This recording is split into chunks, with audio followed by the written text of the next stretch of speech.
Hello বন্ধুরা, কেমন আছো? আমরা তো সবাই খুব ভালো আছি। তো আজকে সকাল সকালে রেডি হয়ে ইভান বাবাকেও এখানে রেডি করে দিয়েছি। রেডি হয়ে চললাম কালনার দিকে, ওই একটা মামার বাড়িতে, মানে আমার কাকি শাশুড়ি বাপের বাড়িতে ইনভাইট করতে। আবার আমার মানে কালনাতে যাচ্ছি বিশেষ দরকারে, আমার হেয়ার কাটিং আর শু কেনার জন্য। তো ওখানেই যাচ্ছি যেখানে, তাই ভাবলাম যে কাকির বাপের বাড়িটাতে তো যাওয়া হয়নি, তাই গেলাম।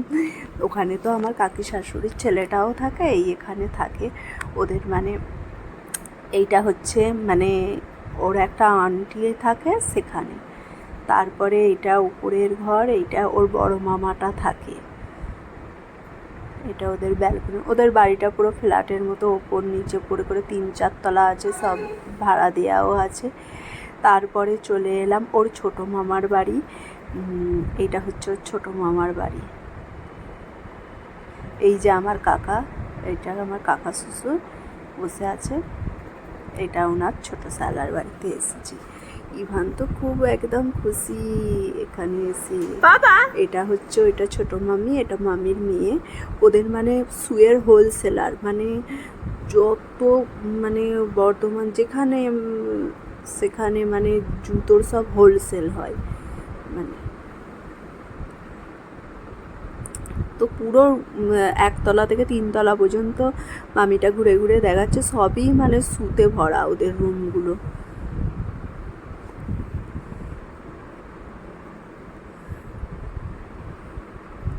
খুব সুন্দর বাড়িটা করেছে মামিটা, সব একটা একটা করে খুলে খুলে দেখাচ্ছে আমাকে, আর খালি বলছে তুমি আসবে, সব সময় আসবে, আমাদের বাড়িতে থাকবে, এরকম বলছে। খুব ভালো। এটা ওর ছোট মামি।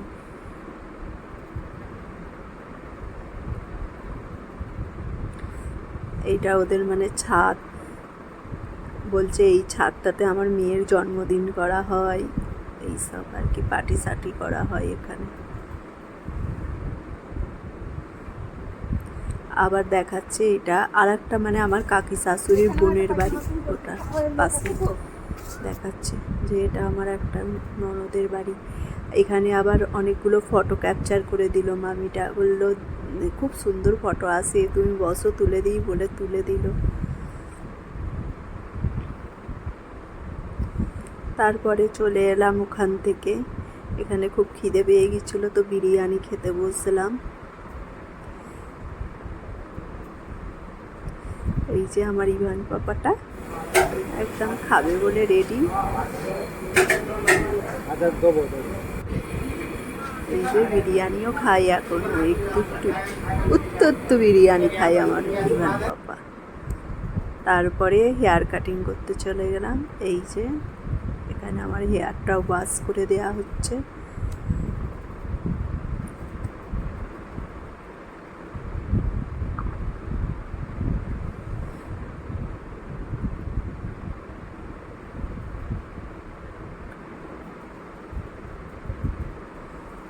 তো এখানে আমার হেয়ার কাটিংটা হচ্ছে, তো ইভানের পাপা একটু ভিডিও করে দিচ্ছে। তো হেয়ারটাতে কিছুই ছিল না আমার, একদম বেবি হওয়ার পর একদম সুতোর মতন হয়ে গেছিলো নিচেটা। তো ইভানের পাপাই বললো যে কেটে ফেলে দাও, রেখো না ওই রকম। তাই জন্য গিয়ে আমি বললাম একটা ভালো, মানে আমার যেন ভলিউম হয়ে থাকে বেশ একটা হেয়ার স্টাইল, মানে ভালো একটা হেয়ার স্টাইল করে দিন।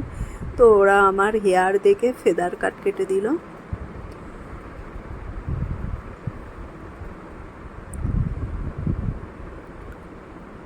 এতটা ছোট করার ইচ্ছা ছিল না, তো ওরা বলল, আপনি বললেন যে ভলিউম চাই, তো আপনার হেয়ার অনুযায়ী ভলিউম করতে গেলে তো একটু হেয়ারটা ছোটোই করতে হবে, তো করে দিয়েছে।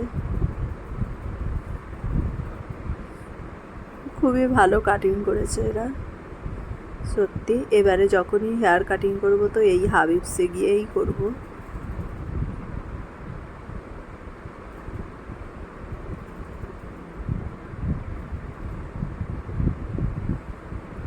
তারপরে হেয়ার কাটিং করে চলে এলাম শুয়ের দোকানে। তো ওখান থেকে একটা শু নিয়েছি,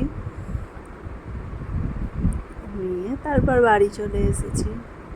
এখানে আমার হেয়ারটা সেটিং করে দিচ্ছে, যে এইভাবে পাটি সাটিতে এইভাবে মানে চুলটাকে আপনাকে সেটিং করতে হবে, তবেই আপনার হেয়ার কাটটা বোঝা যাবে যে কেমন।